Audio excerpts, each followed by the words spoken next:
Wow. What's up with it, baby? It's your boy Oksceez, and I'm back like spinal cords and car seats. You tell Larry Bird, man. It ain't no secret, man. Mount Rushmore basketball, man. Greatest trash talker of all time, man. Underrated passer, dime dropper. Underrated defender. Toughest SOB to ever touch the court, man. Y'all already know I take no Larry slander. Zip. Y'all already know he was a savage. On demon time, all the time. If you want it, you can get it. Whenever, however you want it. Larry Bird, man, most savage moments, man. Like, comment, subscribe, share, do all that good shit. You know what I'm talking about? Most savage moments, man. Legend was his brilliance as a basketball player, and the other part were his legendary and vicious trash-talking skills. Bird was a... He wanted to hit him with that ball, huh? Larry was looking at him like, boy, I dare you to throw that ball at me, Wilt. Boy, I'm gonna knock them goggles off your face. Throw that ball if you want. A part of the... Kareem, my fault, Kareem. Reason why Larry Bird was called Legend was his brilliance as a basketball player, and the other part were his legendary and vicious trash-talking skills. Bird was a killer on the court. He had a foul mouth, and he wasn't afraid of anybody. This explosive combination gave birth to some of the most ruthless trash-talking stories in NBA history. So here are the 10 best Larry Bird savage moments. 1988 three-point shooting contest. The three-point shot in the NBA was first introduced in the 1979 NBA season, Larry's rookie year. 7 years later, at the 1986 All-Star Weekend in Dallas, the NBA brought the first official three-point shooting contest to the scene. Larry won it, and repeated next year at the All-Star Game in Seattle. In 1988, he was going for a three-peat in Chicago. Before the start of the contest, Bird entered the locker room, did not speak. I ain't talking to you bums. Which one of y'all finna get second place? Which one of you peasants finna get second place? The king is here. The king is here. A word to the other competitors and just took a good look at him. He finally said, "I'm just looking which one of you is going to come in second." The room was filled with silence because they all knew what kind of a shooter Bird was. They already knew what type of time Larry was on. Hey, Larry acting different today, boy.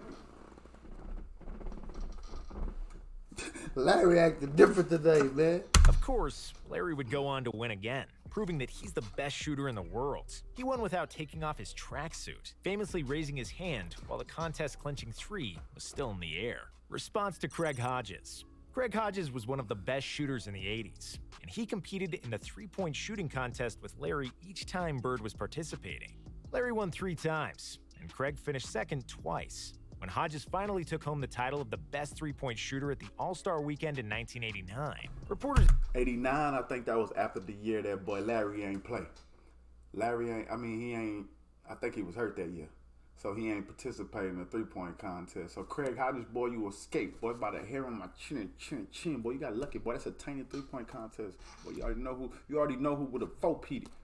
Asked him if the main reason for his victory was Bird's injury and non-participation. Craig said, "Larry knows where he can find me." And Bird replied, "I know where, at the end of the Chicago Bulls bench."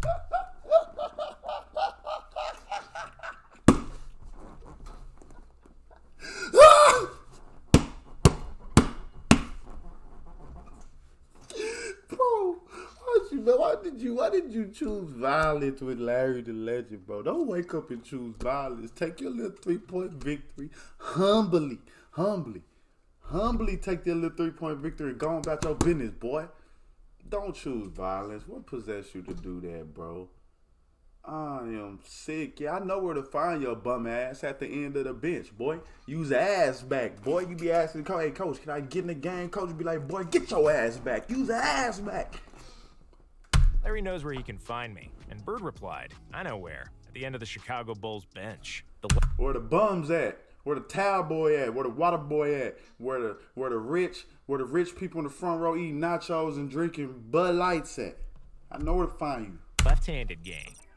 Larry Bird was in the prime of his basketball brilliance in the 85-86 season when he led the Celtics to the title. They lost only one game at home throughout the season and the playoffs, setting an NBA record with 50-1. The Portland Trailblazers were the only team.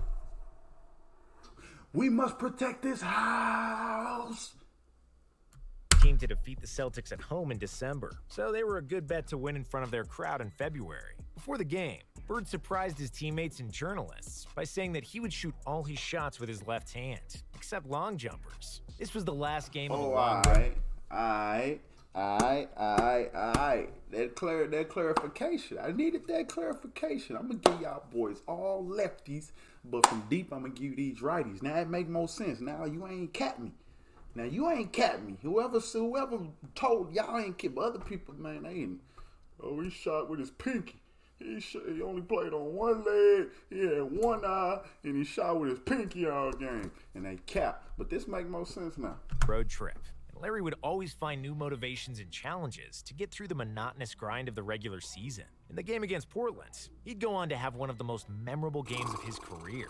He hit a shot to send the game to overtime, and then hit a game winner in the OT. Bird finished the game with 47 points, with 14 rebounds and 11 assists. He scored 22 points with his left hand out of 22 with the left, 47 total, 14 boards, 11 assists. Oh my goodness.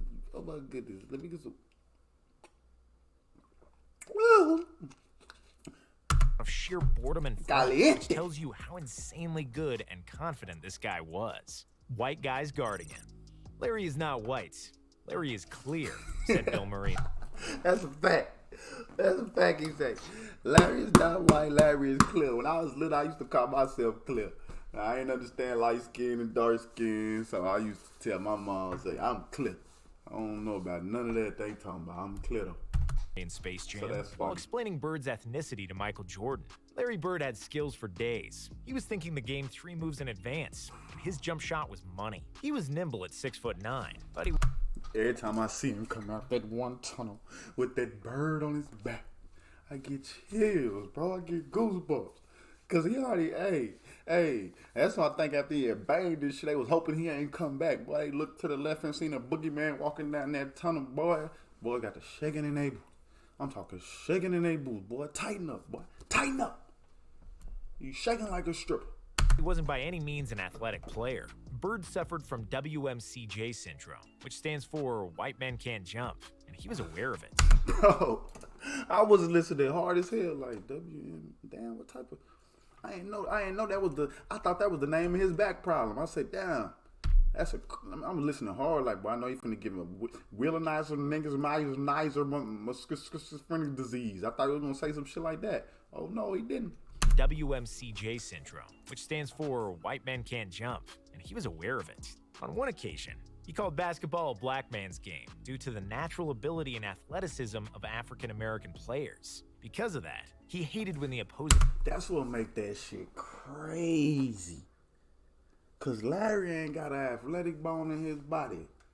Out here giving y'all ass the work. Black, brown, purple, yellow, green. He don't care where you could bring an alien from down from Jupiter, and he finna give his ass bugs.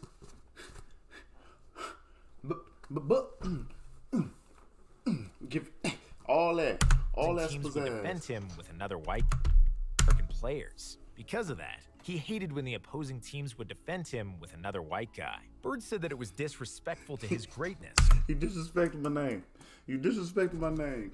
Get him off me now and give me Mr. Athletic over there. Give me Mr. Run Fast, Jump High. Give me him so I could bust his ass. Because he was dropping 30 and 40 on the most athletic players in the league. So if you put an unathletic white guy on him, that's barbecue chicken right there.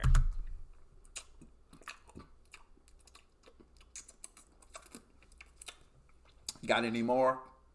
In the trainer's lab. In the trainer's lab, bro. Like, who calls that? Like scoring game. I grew up playing horse. You feel me? Grew up playing pig. I had a brother, so we played every basketball game imaginable. I ain't never said I'm finna shoot this ball and land into mama's lap over there. Like, what possession you then coming with that? Now you're on the highest level of basketball on the NBA, the biggest stage, and you finna, oh yeah, I'm finna hit this tray ball in your face for the game, and I'm gonna end up in the trainer's lap. And I'm going to have your team going bonkers over there. Your team going to be going bonkers over there. Your team, not my, your team.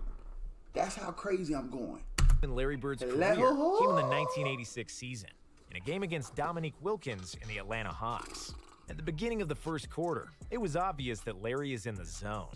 He'd hit everything he threw to the basket, with the announcers repeatedly saying they were watching the greatest shooting exhibition in basketball history. Bird scored 60 on 61% shooting and 15 of 16 on free throws, hitting ridiculous shots over several.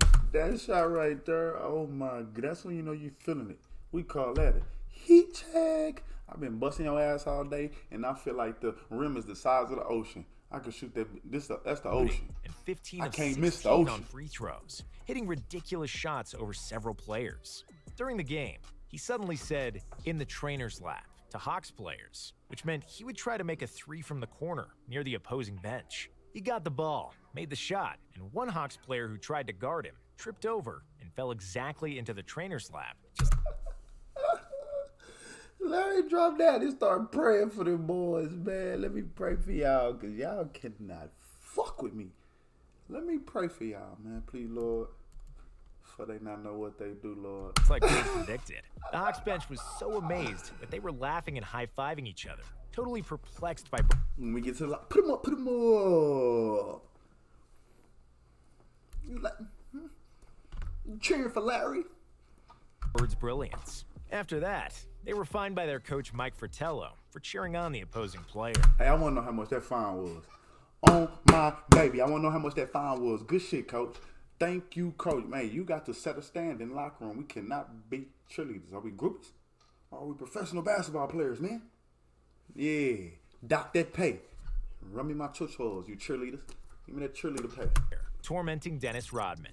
Dennis Rodman was one of the best defenders in NBA history, with quick feet, long arms, and a motor that never shut down. He was a pest, an annoying pest who never stopped guarding, provoking, and getting into everybody's face. And he used to be a nightmare for scorers around the NBA. However, when he was just starting out, he needed to get some schooling from Bird. After Larry scored 4 consecutive shots over Rodman, he opened his mean mouth and started destroying Rodman. Bird started yelling at Rodman's coach, Chuck Daly. "Who's guarding me, Chuck? Is anyone guarding me? You better get someone on me or I'm gonna go for 60. Even though You ain't see Dennis, I don't even know who this is. Am I playing Casper the Ghost? I must be playing Casper the Friendly Ghost, coach. Is this some kind of sick joke? Rodman was almost superglued to him in an effort to deny him the ball. Bird was at his sarcastic best. "I'm open. Hurry up before they notice." Bro. Why he got the evil smile on him the his face? ball. Bird.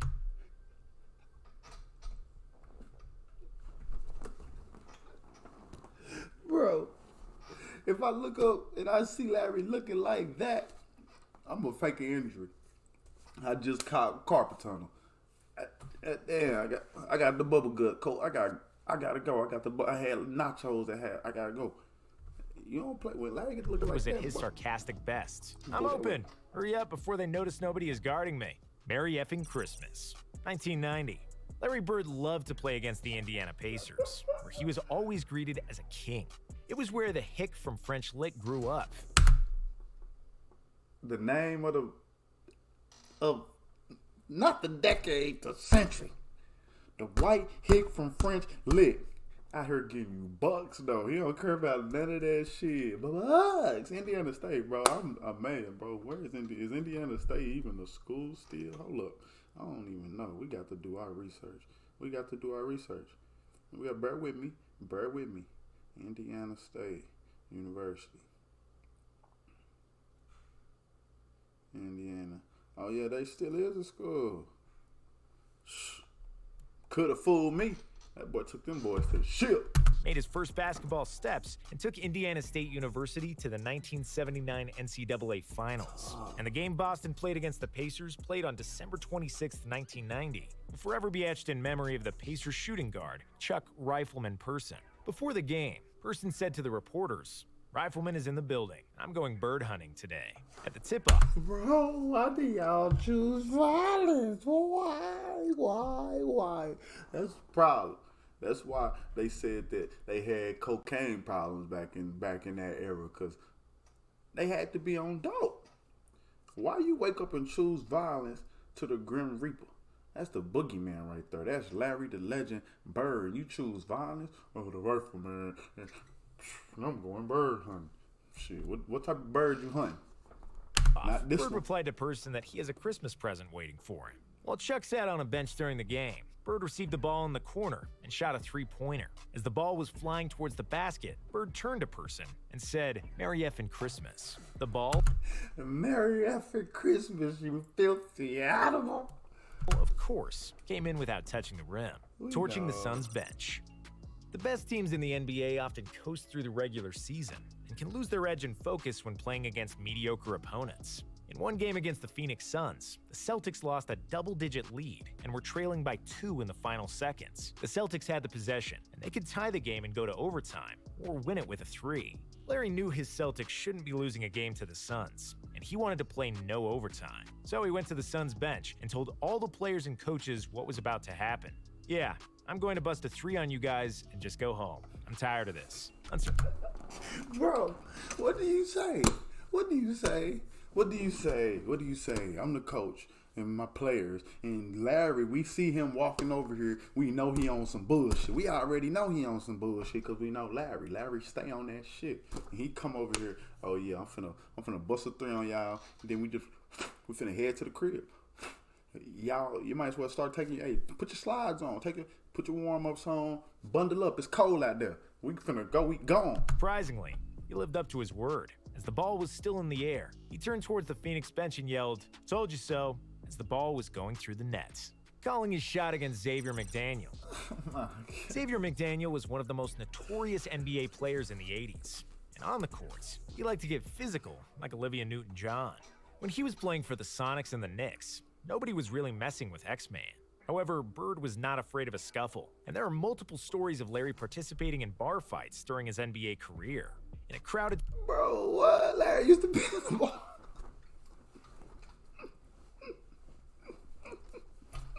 Bitch, I just came in here for a beer, and you trying to play with me? No, I got a game tonight. Go to the game, drop 50. If y'all want to fight, we could fight too. We could wait, we could fight back. Like, Larry was really like that. Larry was, might have been Batman. Is that Batman? Supersonics Arena, Boston and Seattle played a close game tied just 10 seconds before the end.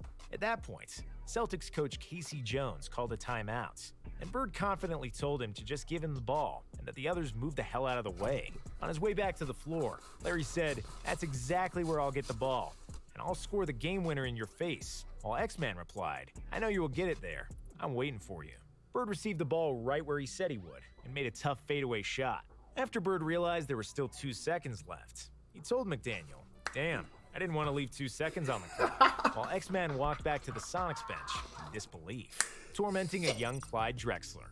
Before Clyde Drexler came into the NBA, he was one of the best players in college basketball, forming the famous Phi Slamma Jamma with Hakeem Olajuwon at the University of Houston. Drexler was selected by the Blazers with the 14th pick in the 1983 NBA draft, and even as a rookie, he was already one of the most athletic guys at his position. However, Bird wasn't impressed. When Drexler subbed in the game against the Celtics, he started guarding Bird. Larry smiled at him and mockingly said, There go that grin, man. There go that smile, man. When he get to do it, when he get to hitting you with, you gotta watch your step. Watch your step. Watch your step. Fake an injury. Anything. So you a rook, you a little young rook, but he made the last rookie almost commit. You ain't heard the story. I react. We gonna holler rookie. Be well. He don't like rookies. He don't. Hate a rookie. Fuck a rookie. Against the Celtics, he started guarding Bird. Larry smiled at him and mockingly said, "You can't stop me. You're a rookie. You don't know anything." He would proceed to hit jump shot after jump shot over Drexler before the Blazers coach had mercy on him and subbed him out, while Bird was laughing at Clyde on the way to the bench.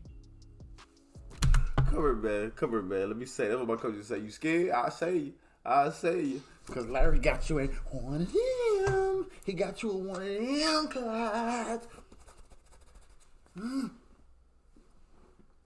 Oh my goodness, man. Larry, you got to stop being bad, man. Like, comment, subscribe, man. For your boy, Leo. That nigga Larry is crazy.